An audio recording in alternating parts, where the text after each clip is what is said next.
Friends, মোৰ YouTube চেনেললৈ আপোনালোকক পুনৰবাৰ স্বাগতম জনাইছোঁ। আজি মই দেখুৱাবলৈ গৈ আছোঁ এটা ধুনীয়া ৰেচিপি, আৰু সেইটো হৈছে সৰিয়হ দিয়া পটল। যদি মাছ মাংস খাই আমনি লাগিছে তেতিয়াহ'লে ঘৰত যদি পটল থাকে এবাৰ এনেদৰে বনাই খাবচোন। একদম মাছ মাংসই পিছ পৰি যাব। গতিকে পলম নকৰি ৰেচিপিটোলৈ আগবাঢ়ো। পটলখিনি মই এনেদৰে বাকলি চাফা কৰি লৈছিলোঁ, আৰু এটা মিডিয়াম সাইজৰ বিলাহী লৈছোঁ টুকুৰা টুকুৰি কৰি, আৰু মই লৈছোঁ দুটা মিডিয়াম সাইজৰ আলু বাকলি গুচাই এনেদৰে দীঘল দীঘল আকাৰত কাটি লৈছোঁ।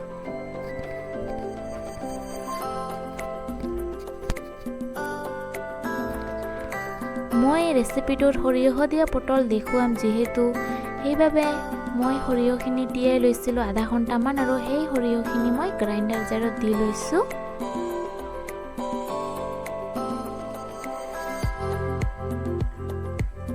আৰু আমাক এইখিনি সামগ্ৰীও প্ৰয়োজন হ'ব। এয়া আধা চামুচ মই গোটা জিৰা লৈছোঁ, আৰু কেইটামান পকা জলকীয়া লৈছোঁ, আৰু এটা মিডিয়াম সাইজৰ পিঁয়াজ এনেদৰে টুকুৰা কৰি লৈছোঁ, আৰু এটা নহৰু, শুকান জলকীয়া এটা, দালচেনি টুকুৰা এটা, আৰু এটা লং। এইখিনি সামগ্ৰী মই গোটেইখিনি গ্ৰাইণ্ডাৰ জাৰত দি ল'ম আৰু পেষ্ট বনাই ল'ম। শুকান মছলা গুড়িৰ ভিতৰত মই জিৰা আধা চামুচ লৈছিলোঁ, আৰু অলপ আধা চামুচতকৈও কম শুকান জলকীয়া গুড়ি, আৰু অলপমান হালধি, প্ৰয়োজন অনুসৰি হালধি। এয়া সকলোখিনি সামগ্ৰী মই ইয়াত দি লৈছোঁ। সৰিয়হৰ লগত মিক্স কৰি এটা ধুনীয়া পেষ্ট বনাই ল'ম। ইয়াত শুকান জলকীয়া, দালচেনি, লং, নহৰু, পিঁয়াজ সকলোখিনি এটা মই ধুনীয়া পেষ্ট বনাই ল'ম। সেইবাবে ইয়াত অলপমান পানী দি ল'ব লাগিব।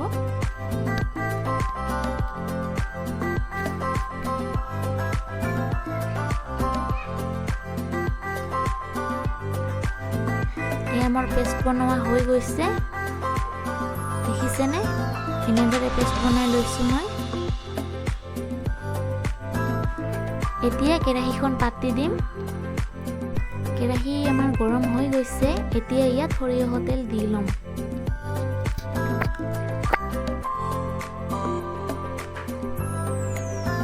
এতিয়া তেলখিনি গৰম হ'ব লাগিব। তেতিয়ালৈ চাকুৰে অলপমান পটলখিনি মাজতে ফালি ল'ম, কাৰণ ইয়াত মছলা তেল সকলোখিনি সোমাই যাব লাগিব যে, সেইবাবে মই অলপমান চাকুৰে ফালি লৈছোঁ। তেলখিনি আমাৰ গৰম হৈ আহিছে। এতিয়া ইয়াত পটলখিনি দি ল'ম, আৰু এইখিনি ভালদৰে ভাজি ল'ম।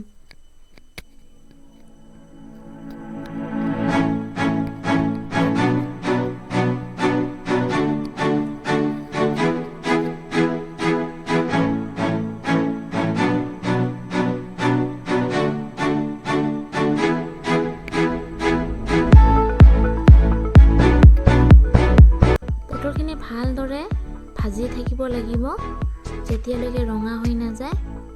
এয়া দেখিছেনে, পটলখিনি ৰঙা হৈ আহিছে।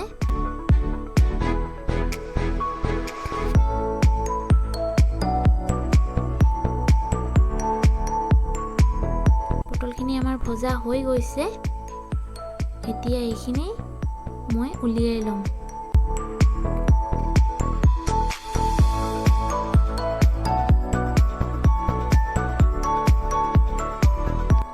এটাকে মই সকলোখিনি পটল প্লেট এখনত উলিয়াই লৈছোঁ।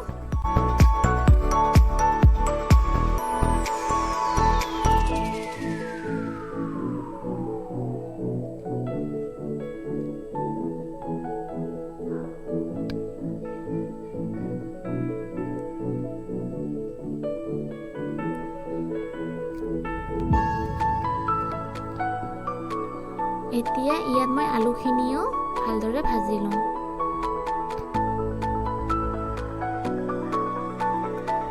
কাটি লোৱা আলুখিনি দি মই ভালদৰে তেলত এইখিনিও ভাজি ল'ম ৰঙা হোৱালৈকে। আলুখিনি আমাৰ ভজা হৈ গৈছে। আলুখিনি মই এতিয়া প্লেট এখনত উলিয়াই লৈছোঁ।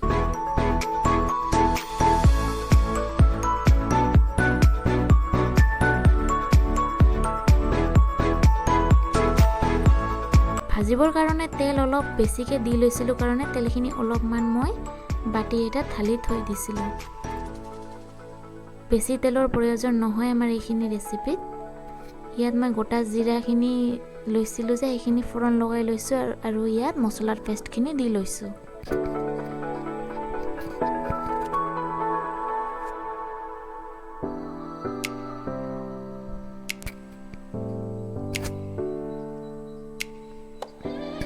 অতি কম সময়তে এইটো ৰেচিপি বনাব পাৰি।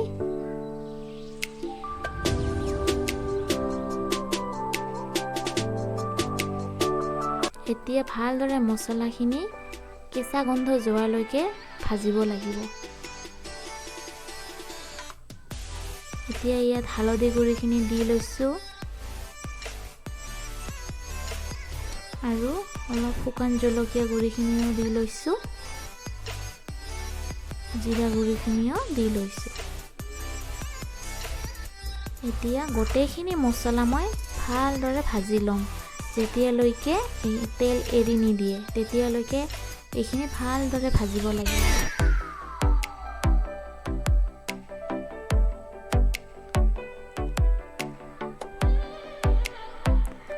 এয়া দেখিছেনে, একদম মছলা সৰিয়হ সকলোখিনি মই কিমান ধুনীয়াকৈ ভাজি লৈছোঁ।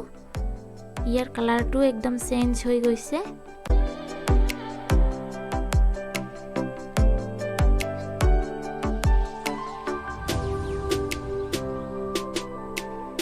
এতিয়া ইয়াত নিমখখিনিও দি লৈছোঁ।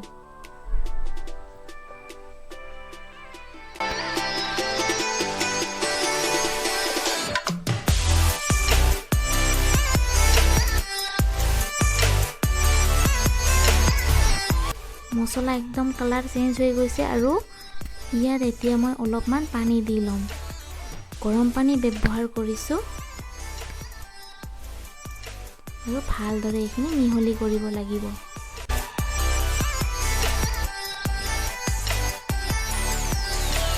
ভালদৰে মছলা আৰু পানীখিনি মিহলি হোৱাৰ পিছত ইয়াত এতিয়া উতল আহিবলৈ দিম। দেখিছেনে, এইখিনি পূৰা একদম উতলি আহিছে।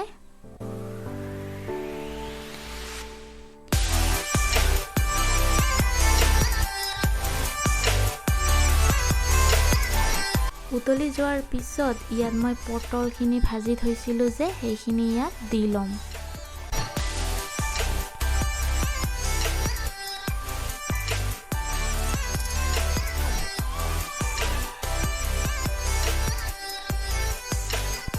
আৰু আলুখিনিও দি লৈছোঁ।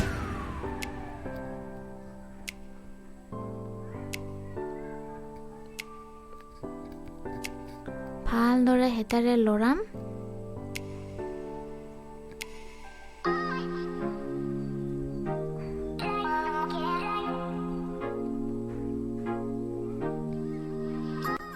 তাৰপিছত এইখিনিত মই ঢাকন লগাই 15 মিনিট মানৰ কাৰণে ৰাখি থৈ দিম। গেছটো মোৰ মিডিয়াম ফ্লেমত আছে। ভালদৰে 15 মিনিট মানৰ কাৰণে সিজিবলৈ থৈ দিছোঁ ঢাকনখন লগাই। 15 মিনিট হৈ যোৱাৰ পিছত ঢাকনখন আঁতৰাই চেক কৰিব লাগিব গ্ৰেভিখিনি হৈছেনে নাই। এয়া হৈ গ'ল 15 মিনিট আৰু মই ঢাকনখন আঁতৰাই এতিয়া চেক কৰিম। এয়া দেখিছেনে কিমান ধুনীয়া গ্ৰেভি হৈ আহিছে।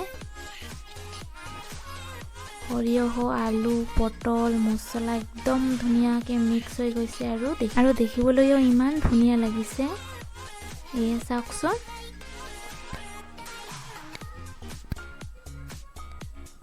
সৰিয়হ দিয়া পটল আমাৰ ৰেডি হৈ গৈছে।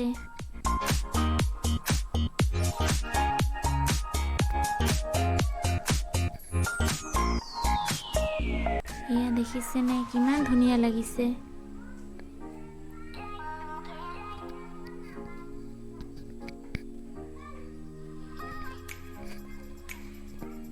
গেছটো মই অফ কৰি দিছোঁ আৰু প্লেট এখনত উলিয়াই লৈছোঁ। এইটো ৰেচিপি কম সময়ত বনোৱা আৰু জুতি লগা, সেইবাবে যদি এনেদৰে খোৱা নাই এবাৰ নিশ্চয় খাই চাব আৰু মোক কমেণ্টত জনাবলৈ নাপাহৰিব যে আপোনালোকৰ খাই কেনেকুৱা লাগিল। সো ফ্ৰেণ্ডছ, এই ৰেচিপিটো যদি ভাল লাগিছে লাইক, কমেণ্ট, শ্বেয়াৰ আৰু ছাবস্ক্ৰাইব কৰিবলৈ নাপাহৰিব। ভিডিঅ'টো চোৱাৰ বাবে বহুত বহুত ধন্যবাদ।